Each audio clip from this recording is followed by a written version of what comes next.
आझाद मैदानावर जमलेले सर्व आंदोलनकर्ते, अनेक वेळा ज्यांनी धनगर समाजाच्या आरक्षणाच्या अंमलबजावणीसाठी आंदोलन केली, उपोषणं केली आणि आजसुद्धा ज्यांचं या आझाद मैदानावर उपोषण चालू आहे असे दीपक भाऊ बोराडे, आपण सगळे महाराष्ट्राच्या कानाकोपऱ्यातून आलेले या मागणीचे समर्थक मंडळी, या आझाद मैदानावरती वेगवेगळे लोकांचे वेगवेगळ्या मागण्या असतात, त्या सगळ्यांची इथं आंदोलनं, धरणे आंदोलनं, आमरण उपोषणं हे सगळे चालू असतात। खरं तर सरकारने ही व्यवस्था मंत्रालयासमोर करायला पाहिजे, कारण मंत्रालय, मंत्रिमंडळ हे जनतेचे प्रश्न समजून घेऊन ते सोडवण्यासाठीची यंत्रणा आहे। ते तिकडं मस्तपैकी ताव मारतायत त्याला तुपावरती आणि इकडं आंदोलन करताना इकडे भाजी भाकरी ठेवलं, हे चुकीचं आहे।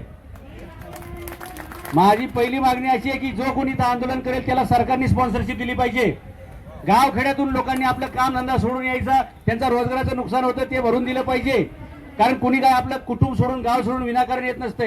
हे प्रश्नाची जेवढी व्याप्ती असते तेवढी माणसं लांबपर्यंत येत असतात, त्यामुळे नागरिकांची सुरक्षा, नागरिकांचे प्रश्न, नागरिकांच्या अडचणी हे सरकारची जबाबदारी आहे। आणि म्हणून आझाद मैदानावर जागा देण्यापेक्षा राजभवनच्या समोर द्या, विधानमंडळासमोर द्या, मंत्रालयासमोर जागा द्या, म्हणजे मंत्री तिकडे येत आहेत, त्यांची भाषणं करतायत, दुपारी मस्तपैकी सणकून हाणतायत। हे विधानसभेचे अधिवेशन म्हणजे यांचे चंगळ आहे।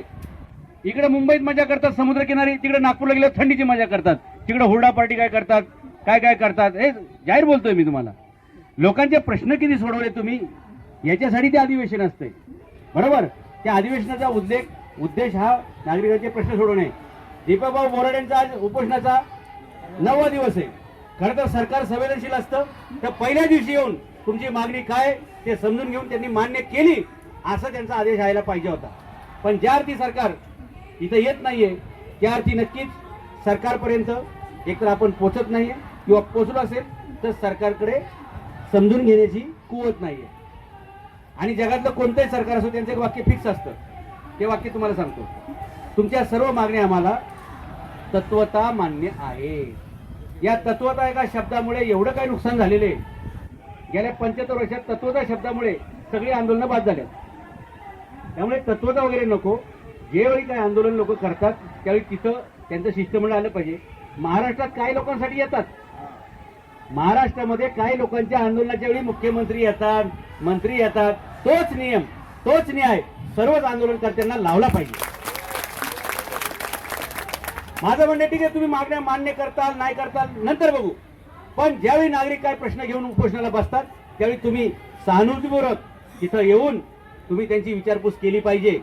शाहू महाराज असं करत होते म्हणून शाहू महाराज आजही आपल्या हृदयामध्ये, शिवाजी महाराज असं करत होते म्हणून आपल्या हृदयामध्ये, आजही लोकमाता अहिल्यादेवी, राजमाता अहिल्यादेवी आपल्या हृदयात आहेत, कारण जनतेचे प्रश्न लोकांमध्ये जाऊन त्यांनी सोडवलेले। तसं सरकार संवेदनशील पाहिजे।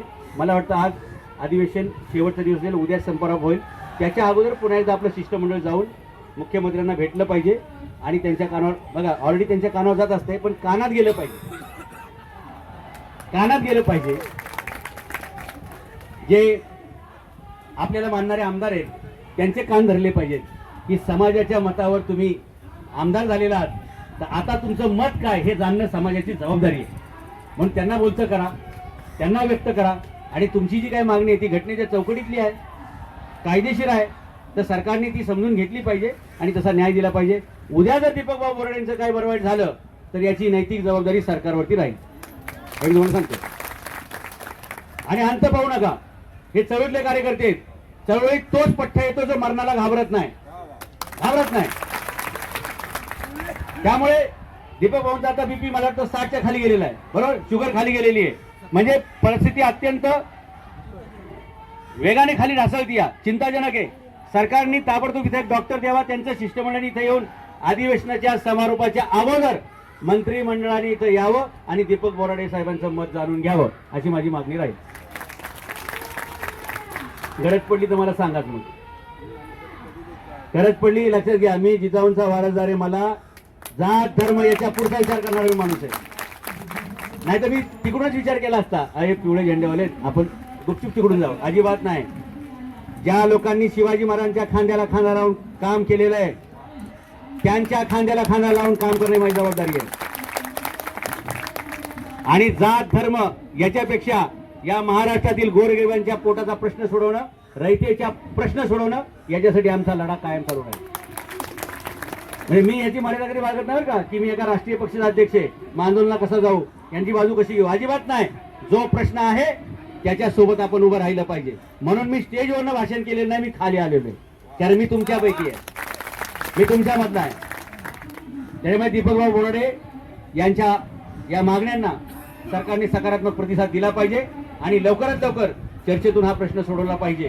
जर त्यांच्या जीविताला बरं वाईट काय झालं तर याची जबाबदारी मंत्रिमंडळावर आणि सरकारवरच राहील. हे पुन्हा एकदा मी सांगतो. आपण सगळ्यांनी काळजी घ्या. आंदोलनामध्ये कुणी घुसखोर घुसणार नाही याची काळजी घ्या. काही लोक कायदा सुव्यवस्थेचा प्रश्न निर्माण करायचा प्रयत्न करतात, तसं कुणी करू नये. जर असं कुणी करायचा प्रयत्न केला त्याला लगेच ताबडतोब धरा. जे काही शांततेने चाललेले ते चालू ठेवा. लढा तोपर्यंत चालू ठेवा जोपर्यंत यश मिळत नाही आणि आपण जिंकत नाही. धन्यवाद. जय मल्हार, जय मल्हार.